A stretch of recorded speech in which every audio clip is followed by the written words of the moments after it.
உண்டான காயம் எங்கும் தன்னாலே ஆறிப்போன மாயம் என்ன பொன்மானே பொன்மானே. என்ன காயமான போதும் என் மேனி தாங்கிக் கொள்ளும் உந்தன் மேனி தாங்காத செந்தேனே. எந்தன் காதல் என்னவென்று சொல்லாமல் ஏங்க ஏங்க அழுகை வந்தது. எந்தன் சோகம் உன்னை தாக்கும் என்றென்னும் போது வந்த அழுகை நின்றது. மனிதர் உணர்ந்து கொள்ள இது மனித காதல் அல்ல, அதையும் தாண்டி புனிதமானது.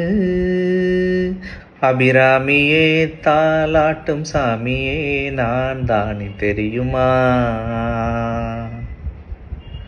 சிவகாமியே சிவனில் நீயும் பாதியே அதுவும் உனக்கு புரியுமா.